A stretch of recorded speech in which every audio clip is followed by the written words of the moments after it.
Les Grecs anciens connaissaient diverses potions et pommades destinées à améliorer les performances sexuelles. L'une d'elles, censée provoquer une érection durable, consistait à enduire le pénis d'un mélange de miel et de poivre concassé. Un autre texte grec conseillait « broyer les cendres laissées par la combustion de la queue d'un cerf, puis faites une pâte en ajoutant du vin à la poudre ». L'application de cette pommade sur le pénis était censée réveiller un désir sexuel en panne sèche. Les Grecs utilisaient également une plante inconnue provenant de l'Inde, dont on disait qu'elle provoquait de puissantes érections lorsqu'on la frottait sur les parties génitales. Certains hommes grecs affirmaient que sous l'effet de cette plante, ils étaient capables d'atteindre l'orgasme sexuel jusqu'à 12 fois d'affilée et certains Indiens prétendaient l'avoir atteint jusqu'à 70 fois d'affilée. Pour atténuer les effets de ce traitement, de l'huile d'olive aurait été versée sur les parties génitales. Bien que les mariages arrangés soient encore aujourd'hui une pratique culturelle acceptée dans certains pays du monde, il est intéressant d'examiner certaines des façons dont les peuples anciens suivaient également cette pratique. Les mariages arrangés étaient courants, par exemple dans l'ancienne Mésopotamie, et l'union prenait la forme d'un contrat légal entre deux familles. En revanche, les époux ne se voyaient qu'après la cérémonie. À Sumer et à Babylone, le mariage était considéré comme un simple moyen d'assurer la procréation et donc comme une norme qui garantissait la continuité et l'harmonie de leur société. Cela n'avait absolument rien à voir avec le bonheur personnel du couple en question. Les mariages arrangés étaient également courants chez les Romains. Dans ces histoires, Hérodote nous parle de l'existence de marchés aux fiancés, où les jeunes femmes étaient vendues aux hommes à la recherche d'une épouse. Cela se passait une fois par an dans les villes de l'ancienne Babylone. Lors de ces ventes aux enchères, de nombreuses jeunes femmes aptes au mariage étaient rassemblées devant un groupe d'hommes en quête d'épouse.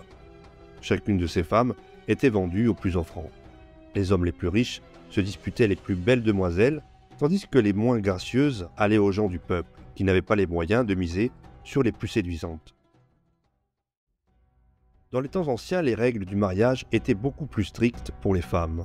Dans l'antique Israël, par exemple, les femmes devaient être vierges au moment du mariage. En revanche, les hommes n'étaient pas tenus de l'être. En outre, si un homme accusait sa femme de ne pas être vierge au moment du mariage, celle-ci risquait d'être lapidée à mort. Si l'accusation s'avérait fausse, l'homme était simplement fouetté ou contraint de payer une amende pour cela. La prostitution masculine était largement acceptée dans les sociétés grecques et romaines. À Athènes, une taxe était prélevée sur les revenus de la prostitution, tant masculine que féminine, de sorte que la prostitution était en fait réglementée par l'État. En ce qui concerne la prostitution masculine, la plupart de ses clients étaient également des hommes.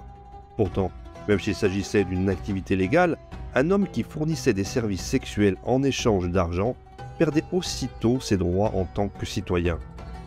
Il lui était de plus interdit de participer dans une large mesure à la vie publique de la communauté. Enfin, lui était refusée la profession de magistrat ou bien la prise de parole en public au sein de l'Assemblée. Pour cette raison, la plupart des prostituées masculins d'Athènes étaient des esclaves ou des étrangers. Dans l'ancienne Babylonie, la coutume voulait que toutes les femmes accomplissent un service sacré à la déesse Milita. Il s'agissait d'une forme de prostitution sacrée dans laquelle une femme se rendait au temple de Milita et avait des relations sexuelles avec un étranger en échange d'argent. Dans ces histoires, Hérodote décrit comment les femmes entrent et sortent continuellement de ce temple. Il rajoute « Lorsqu'une femme vient ici et s'assoit, elle ne peut pas rentrer chez elle avant qu'un des visiteurs n'ait jeté une certaine quantité d'argent sur ses genoux et n'ait eu des rapports sexuels avec elle en dehors du sanctuaire. » Au final, le produit de ce type de prostitution était offert à la déesse, et si les plus belles femmes s'acquittaient de cette tâche assez rapidement, les moins belles devaient cependant attendre plus longtemps, parfois même des années. Dans l'ancienne Mésopotamie, le code d'Hammurabi faisait de l'adultère un crime passible de la peine de mort. À Rome, la loi sur l'adultère stipulait qu'une femme, surprise en train de commettre un adultère, pouvait être mise à mort, et que son père et son mari avaient le droit de porter l'accusation. À Athènes, l'adultère était un crime grave, initialement puni de mort, avant que bien plus tard, la peine de mort pour l'adultère ne soit remplacée par une amende ou bien une humiliation publique. Dans l'Inde ancienne, il existait une pratique appelée sati.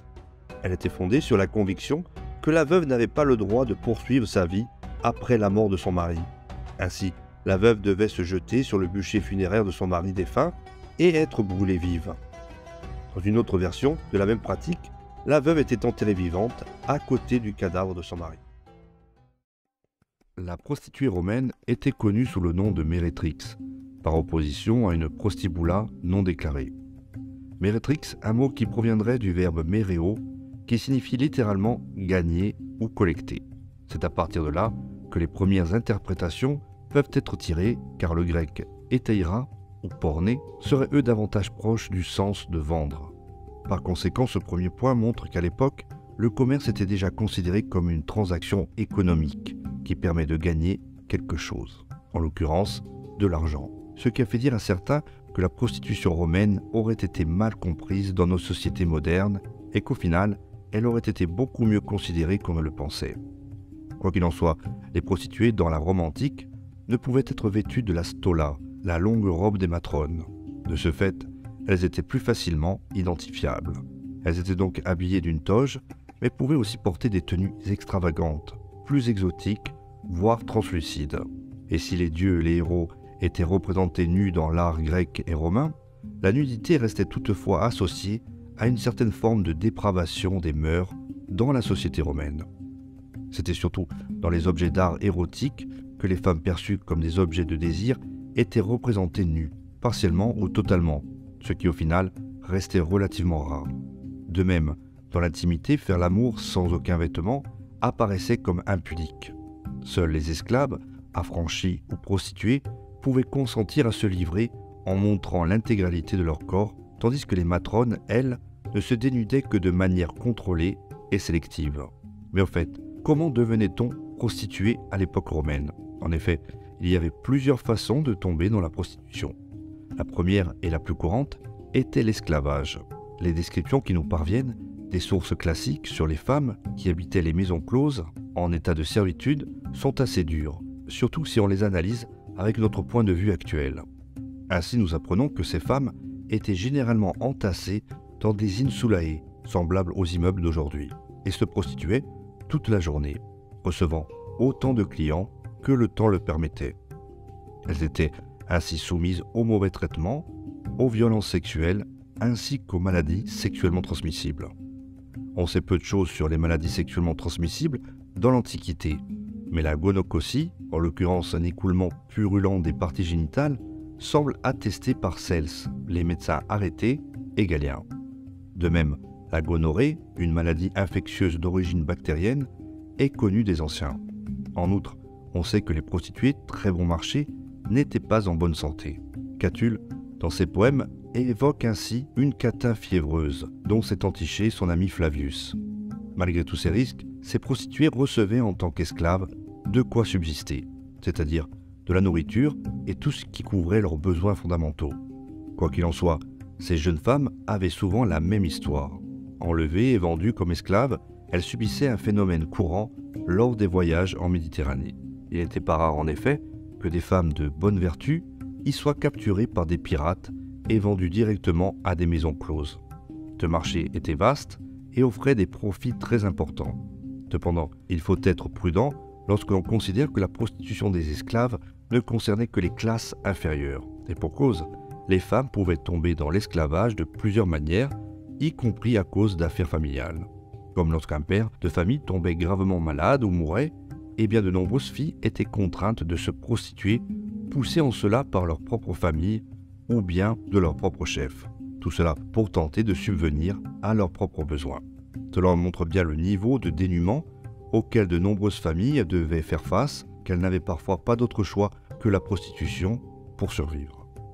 On pourrait être tenté de penser que leurs conditions de vie et de travail étaient moins difficiles. Or, ces jeunes femmes étaient traitées presque aussi mal que ne l'étaient les esclaves. Les proxénètes responsables de leur malheur étaient appelés patres lenones dans les codes juridiques. Cependant, avec l'arrivée du christianisme dans l'Empire, cette situation n'était plus vraiment en adéquation avec la nouvelle religion d'État. C'est pourquoi la législation de l'époque autorisait les enfants prostitués à s'enfuir de chez eux. Ils étaient ainsi automatiquement considérés comme émancipés aux yeux de l'État et pouvaient commencer une nouvelle vie.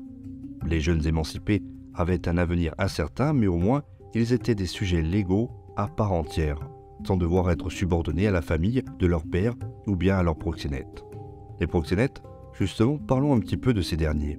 Dans les deux cas de prostitution évoqués, la figure du proxénète, appelé à Rome léno, s'il s'agissait d'un homme, ou léna, s'il s'agissait d'une femme, eh bien cette figure était très similaire à celle qui existe encore de nos jours. Son travail consistait en effet à tirer profit du travail des prostituées en leur offrant protection et facilité, mais pas toujours, pour les activités sexuelles. Les caisses impériales taxaient le travail des prostituées et les lénos étaient donc chargés de payer les taxes, qui s'élevaient à environ 10% du revenu mensuel total. Quoi qu'il en soit, dans tous les cas de figure, on assistait finalement à une double exploitation, d'abord par un proxénète, puis par le client lui-même. Malgré cela, il y avait aussi des femmes indépendantes et libres qui avaient fait le choix personnel de se prostituer. Ce sont elles qui subissaient au final le moins de pression, bien que leur vie n'était pas non plus si facile que cela. Et pour cause, elles étaient généralement harcelées par les collecteurs d'impôts qui exigeaient également que les prostituées indépendantes versent leur part au trésor impérial. Elles ne bénéficiaient pas non plus de la protection d'un homme et il était donc très facile pour elles de se faire agresser par leurs clients, voire de ne pas être payées en retour pour leurs services. Dans ces circonstances, elles finissaient souvent par confier leur propre sécurité à des hommes qui leur servaient de garde du corps et qui étaient bien évidemment rémunérés pour cela. Ces prostituées se répartissaient en différentes catégories. Il y avait les prostituées de rue, proprement dites, et les prostituées de luxe. Ces dernières pouvaient amasser beaucoup d'argent grâce à leur activité, et ce, très rapidement. Elles établissaient même parfois des contrats avec des clients qui pouvaient durer de quelques heures à plusieurs années. Cela leur conférait en plus d'un salaire quasi fixe une certaine stabilité financière. Quoi qu'il en soit, le traitement de ces prostituées pouvait être totalement différent, jusqu'à recevoir des surnoms différents par leurs clients qui les qualifiaient généralement d'amicae ou de délicates. Il ne faut cependant pas confondre les prostituées de luxe avec les concubines. Une concubine était une femme qui entretenait une relation extra-conjugale stable avec un homme. Une prostituée, quant à elle, pouvait être également une concubine. Par contre, une concubine n'était pas forcément une prostituée. C'est le cas d'une dénommée Pippa, dont certains pensent qu'elle était la concubine de Galien, un empereur du IIIe siècle. Il s'agissait en fait d'une princesse étrangère qu'il avait prise comme telle dans le cadre d'une alliance matrimoniale avec un chef de guerre barbare. Une chose qui différenciait encore un peu plus les prostituées entre elles étaient les différentes zones qu'elles occupaient dans la ville. À Rome par exemple, les plus riches se trouvaient sur l'Aventin, où certaines vivaient dans le plus grand luxe. L'une des plus célèbres était par exemple l'Arincien, qui aurait laissé une grande fortune à sa mort. En revanche, les prostituées esclaves, ou considérées comme de basse condition, fréquentaient quant à elles les pires quartiers de la ville. Ainsi, le Trastevere ou le Vélabre étaient les quartiers où les prostituées se retrouvaient généralement afin d'offrir leurs services. Ces quartiers étant considérés comme très dangereux, s'y aventurer sans une bonne escorte à la nuit tombée était véritablement risqué pour un homme fortuné.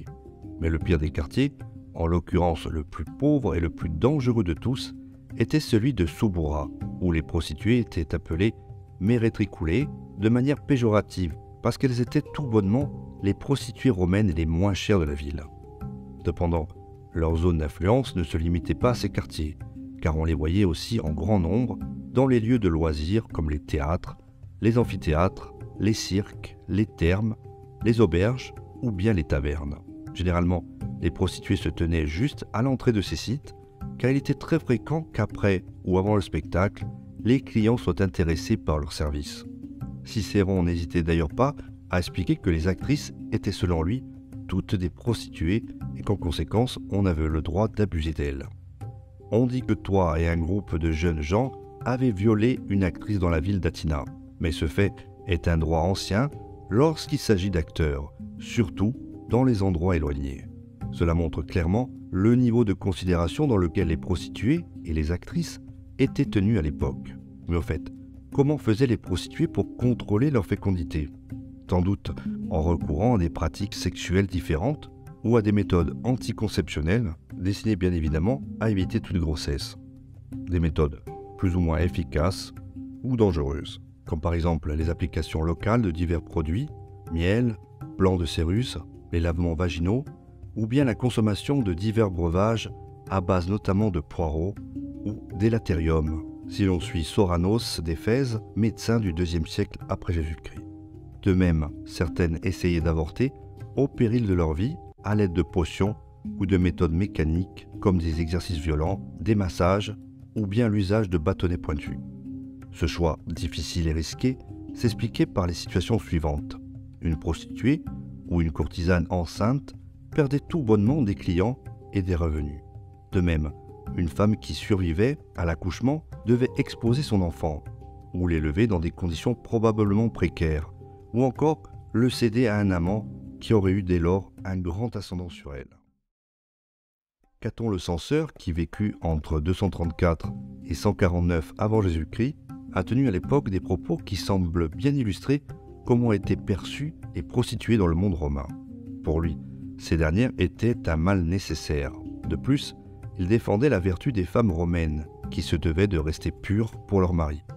C'est ainsi que, selon Caton, les prostituées avaient une utilité fondamentale.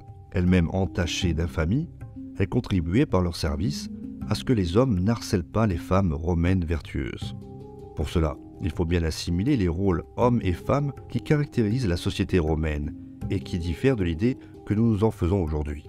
Une femme complète, c'est-à-dire une femme romaine, était une femme qui se conformait au corpus moral rigide des matrones. En l'occurrence, la mission pour les mères de famille de mettre au monde de nouveaux citoyens romains. L'idéal de la matrone romaine était rarement atteint, mais c'est précisément pour cela qu'il était considéré comme un idéal. Il correspondait à l'idée que la société romaine se faisait de ce que devaient être les femmes. Il est donc naturel que Caton l'Ancien, défenseur du mos maiorum, ces coutumes que les citoyens romains étaient censés observer comme une tradition, ait vu la prostitution d'un bon œil, afin de libérer la matrone du stigmate de l'absence de pudicitia, en l'occurrence la vertu sexuelle féminine. De l'autre côté, nous trouvons l'homme romain, celui qui était censé veiller sur la famille et la diriger. Ces derniers étaient également soumis à un code de conduite strict, les rôles de genre s'appliquant également aux hommes bien entendu. Et dans ce cas, il n'incluait aucune sorte de blâme social pour avoir eu recours au service de prostituées. Avoir des relations avec des prostituées était considéré comme un moindre mal, quelque chose d'inévitable dans la nature masculine. C'est pourquoi, bien que relativement répréhensible, ce n'était pas quelque chose qui horrifiait la société. En effet, avec les prostituées, ils pouvaient réaliser leurs fantasmes, leurs désirs, sans jamais devoir subir de reproches. Comme par exemple le sexe oral, que les Romains considéraient comme une perte de temps et d'argent. Considéré comme déviant par la morale, il était très mal vu avec une matrone, ce qui n'était pas le cas avec une prostituée. Comme pour toute question sexuelle, ces règles de comportement ne répondaient qu'à un idéal de la société romaine. Ce qui se passait à l'intérieur de la domus était donc laissé à la discrétion des couples et de leurs relations. De plus, comme on peut s'y attendre, les mœurs romaines ont bien évolué au fil des siècles. Les normes morales évoluant forcément sur d'aussi longues périodes, il est donc normal que les mœurs se soient assouplies ou bien au contraire durcies. Ainsi, les mœurs de l'époque de Caton l'Ancien n'étaient pas les mêmes que celles d'Auguste ou de l'ère chrétienne. Pour ce qui est de cette dernière, c'est effectivement à l'époque du christianisme que les femmes bénéficieront d'une plus grande égalité juridique en général. Sur le plan législatif, c'est à l'époque d'Auguste, soit aux alentours du tout début du 1er siècle après Jésus-Christ, que sont élaborées les premières lois claires sur la prostitution. À l'époque du premier empereur, le mos maiorum semblait être déjà tombé dans l'oubli. Auguste tenta pour cette raison d'amorcer un virage conservateur pour le faire renaître.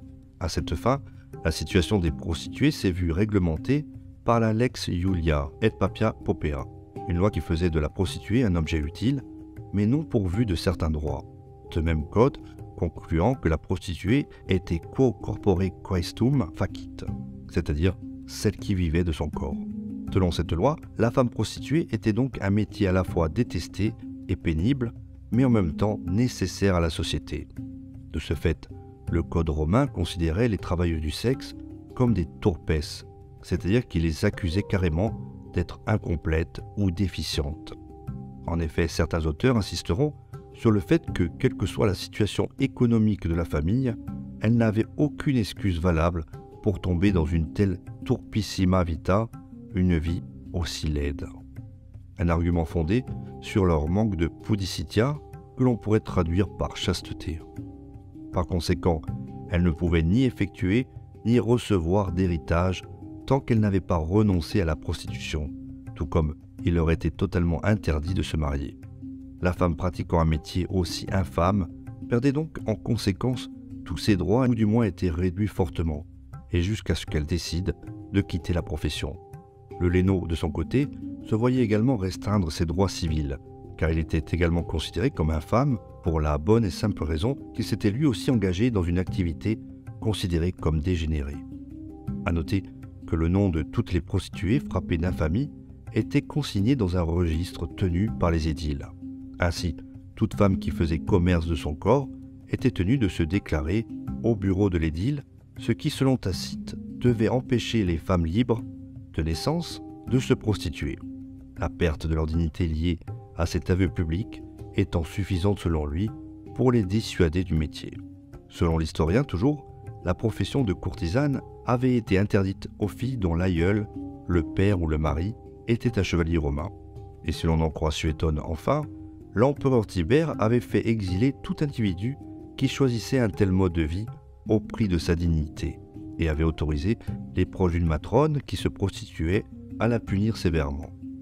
Il faut ajouter que toute femme dont la sexualité, consentie ou non, avait lieu en dehors du mariage était considérée comme impudica, c'est-à-dire sans pudeur, débauchée ou bien souillée.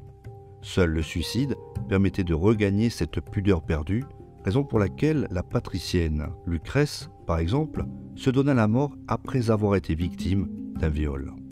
Raison pour laquelle, en droit, la prostituée ne pouvait jamais être considérée comme la victime d'un viol, car pour les anciens, la prostitution ne permettait pas de liberté, puisqu'elle impliquait une soumission au plaisir d'autrui. Une activité considérée donc comme dégénérée, mais qui vers 40 après Jésus-Christ, sous le gouvernement de Caligula, se verra tout de même taxée d'un impôt de 10%.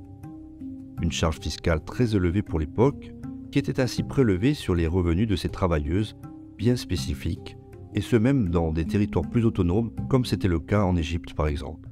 De gros inconvénients au métier qui prouvaient donc que la grande majorité des prostituées n'étaient absolument pas protégées par la loi, tant pour elles que pour leurs éventuels descendants. À cela s'ajoutait le fait que le cycle pendant lequel une femme pouvait travailler comme prostituée n'était pas aussi long que celui d'autres emplois. Bref, les réduire à des objets utiles par la législation signifiait donc que lorsque leur période d'utilité, entre guillemets, était terminée, elles étaient condamnées à être abandonnées par la société.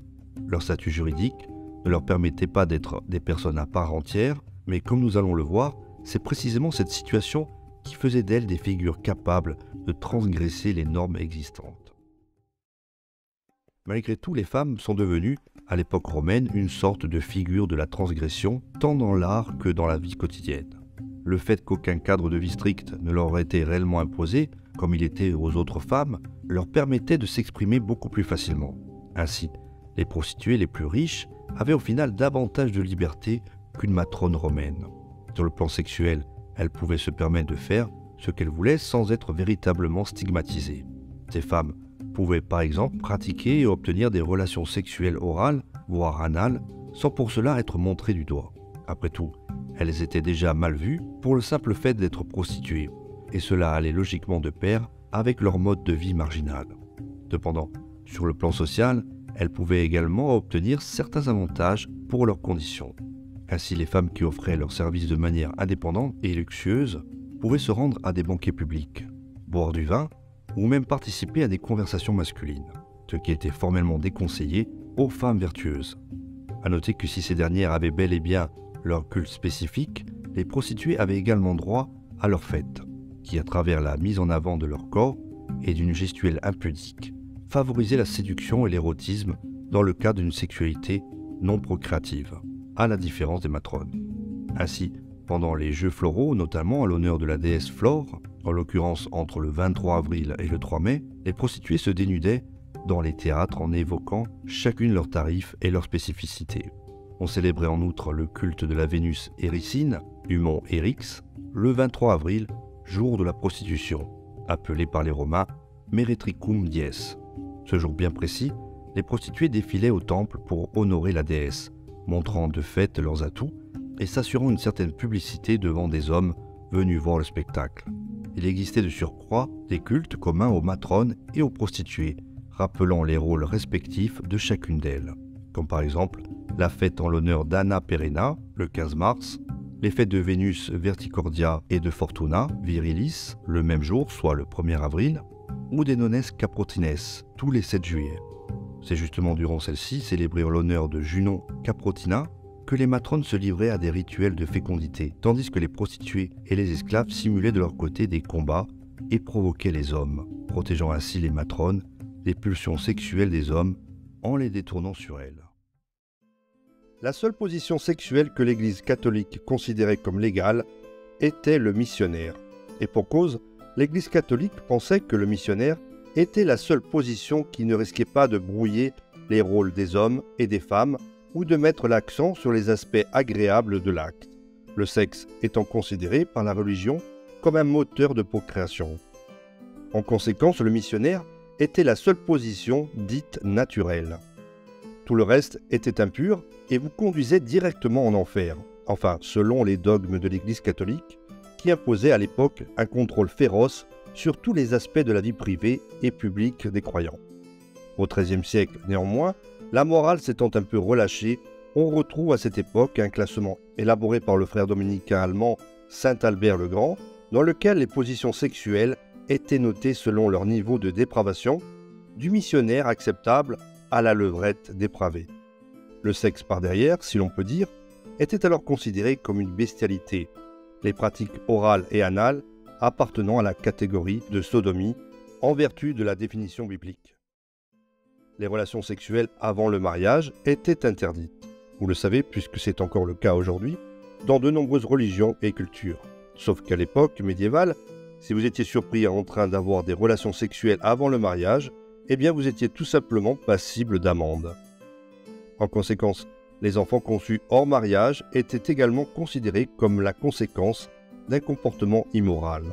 À noter cependant qu'à la fin du Moyen-Âge, tous les couples n'étaient pas forcément tous mariés.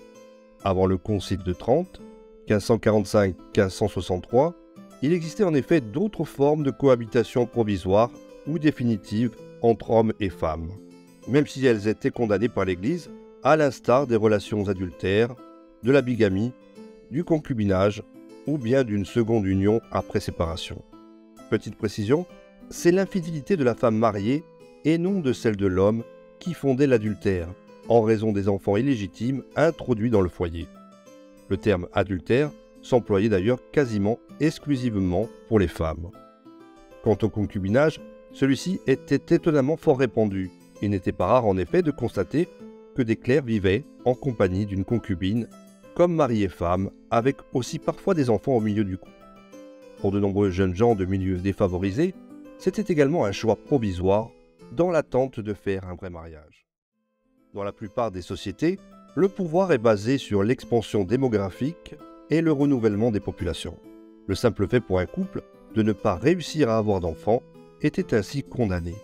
L'impuissance était de ce fait vécue comme un véritable fléau social, surtout pour les femmes qui subissaient les conséquences de l'absence de procréation, en plus de vivre dans une société misogyne et patriarcale. Et pour cause, celles considérées comme stériles étaient condamnées à être répudiées sans pour autant remettre en cause le rôle éventuel du mari. La notion d'impuissance est d'ailleurs retrouvée dans les textes de saint Paul sur le mariage.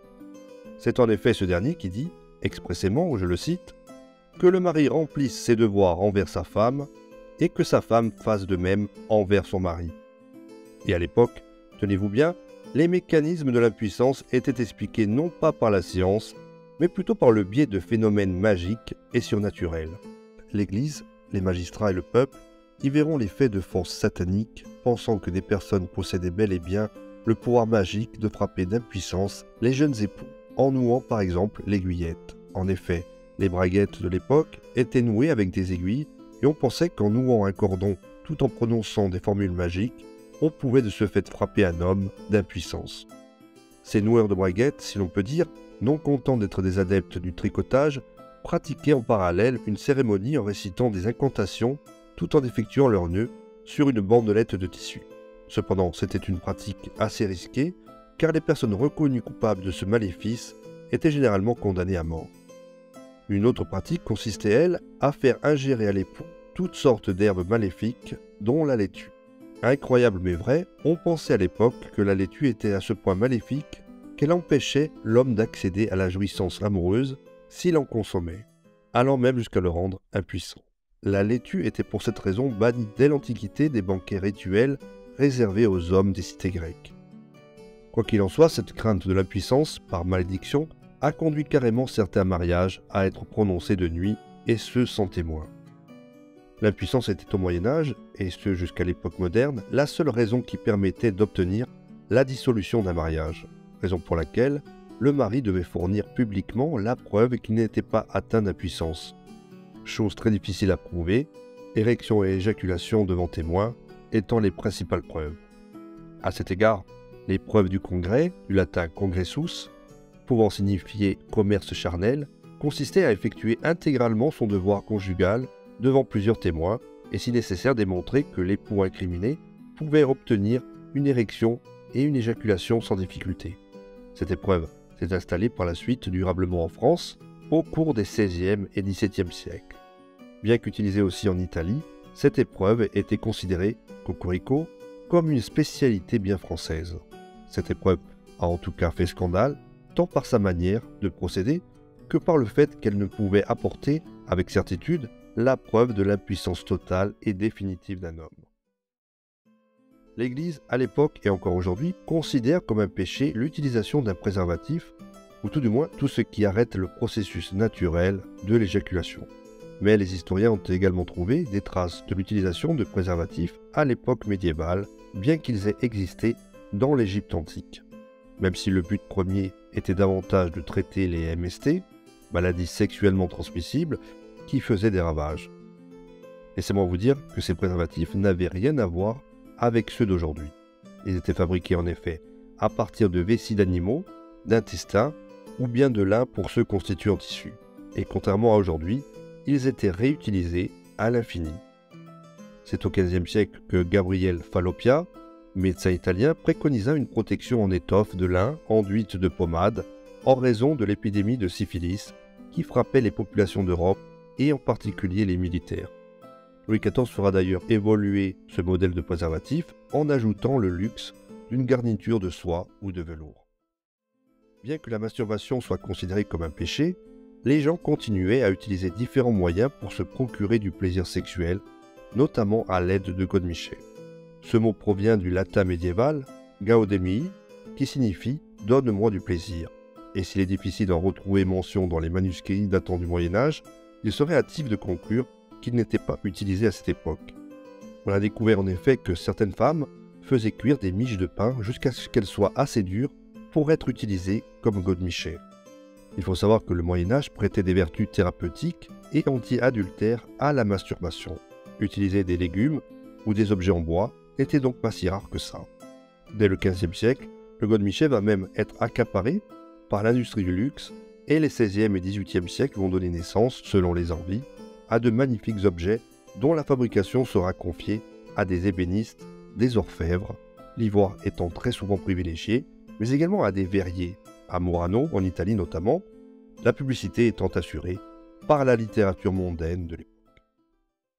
Vers la fin du Moyen-Âge, l'âge minimum des fiançailles pour les jeunes filles était fixé à 7 ans, et l'âge du mariage à 12 ans par le droit ecclésiastique.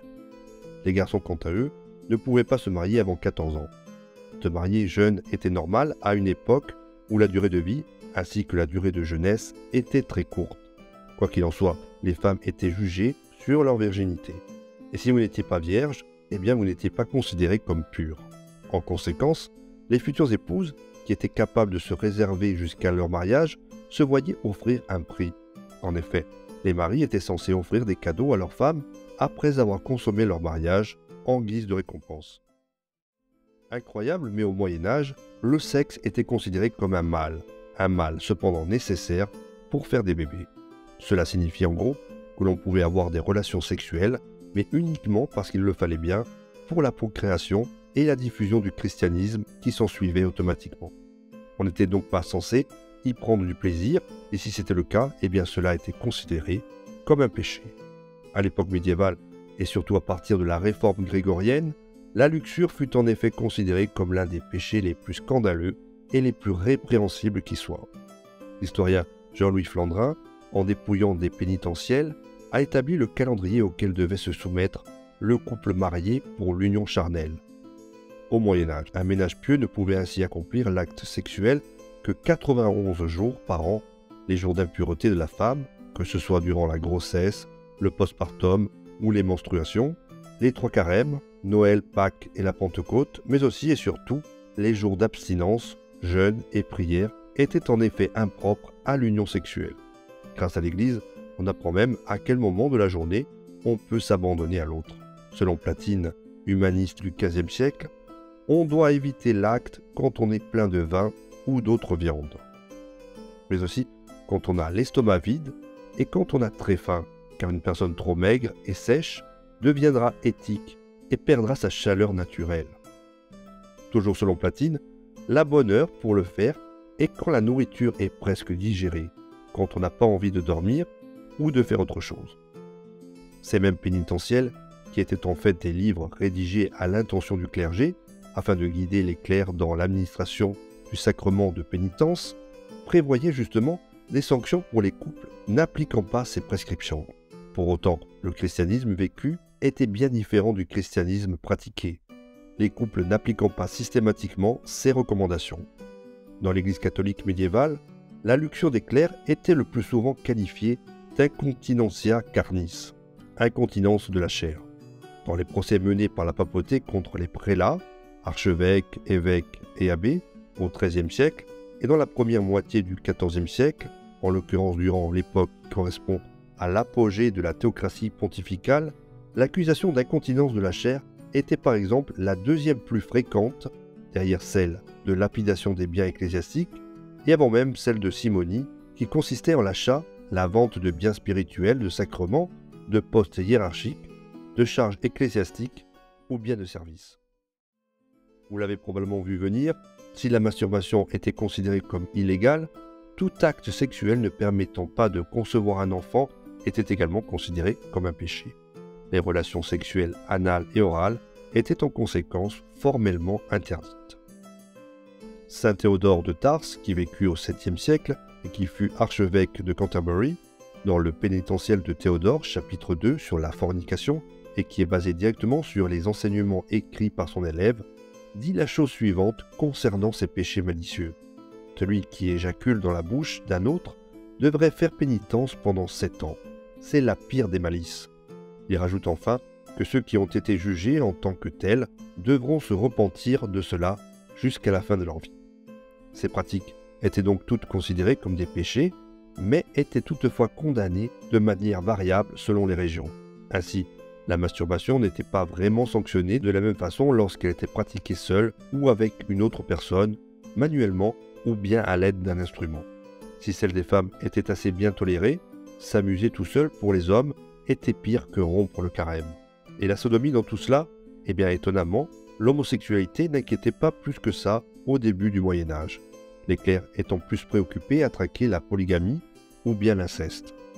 Mais au cours du XIIe siècle, elle va peu à peu être considérée comme la pire des abominations. Selon saint Thomas d'Aquin, c'était même une perversion proche du cannibalisme. Rien que ça.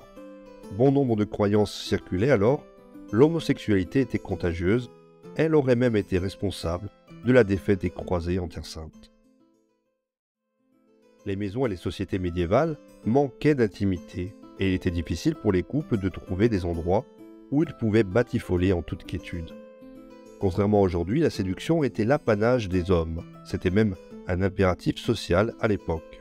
Pour les femmes, c'était une autre histoire. Le flirt était tentant, mais en abuser signifiait risquer une réputation de dévergondé, et ainsi de devenir beaucoup plus difficile à marier. Voir de jeunes gens s'éloigner pour s'amuser un peu n'était pourtant pas si rare que ça. Mais là encore, c'était monsieur qui était censé mener le bal. Ce qui commençait souvent par une simple accolade pouvait se terminer par des caresses sur les seins et le pubis, mais en aucun cas la robe ne devait être soulevée, ce geste étant attribué au violeur ou bien aux couples établis. Le prétendant devait donc faire ses affaires en prenant en compte le tissu de sa promise, tout en espérant ne pas se montrer trop fougueux, ce qui aurait été synonyme pour lui d'un aller simple pour l'enfer. En effet, l'Église veillait au grain et la limite entre amourette et péché de luxure était souvent bien mince. C'est pourtant à cette époque où les bordels vont se multiplier comme des petits pains sur tout le royaume de France. Le développement des villes, l'arrivée de célibataires et de nouvelles classes sociales, artisans, manœuvriers et bourgeois, favorisant l'éclosion des maisons de plaisir, la plupart du temps avec l'encouragement des municipalités qui trouvaient là un moyen d'apporter une certaine paix sociale au sein des cités. Le célibat des prêtres qui s'imposait peu à peu n'est pas non plus étranger au succès de ces nouveaux établissements spécialisés. À Dijon par exemple, au XVe siècle, les ecclésiastiques représentaient 20% de la clientèle des étuves et des petits bordels privés. Comme dit précédemment, la position du missionnaire était considérée comme la seule position sexuelle légale à l'époque médiévale. La femme se devait donc d'être passive et laisser toute initiative à l'homme. Selon l'Église, le reste est invention de l'incontinence et réduit les chances de procréation. Les positions déviantes sont dangereuses, elles provoquent la colère de Dieu. Ainsi sont donc proscrits le cheval érotique, la femme sur l'homme, ou bien la levrette, appelée à l'époque l'amour morécanide, littéralement à la manière des chiens. L'Église classait même les positions sexuelles en fonction du degré de péché. Heureusement, dès le XIIIe siècle, l'institution va s'adoucir quelque peu, l'essentiel étant que la semence soit émise dans le bon orifice et que l'épouse soit toujours en dessous et le mari dessus, et non pas l'inverse, au risque que toutes ces positions déviantes ne provoquent la colère de Dieu, l'outrage de l'ordre naturel, ou bien pire, des conceptions d'enfants monstrueux. Effectuer le missionnaire était une chose, encore fallait-il qu'il ne survienne pas un jour qui ne soit pas fête et veille de fête, semaine sainte ou bien fin de semaine, ce qui correspondait à environ le tiers de l'année. Au final, bien peu de jours pour se faire du bien.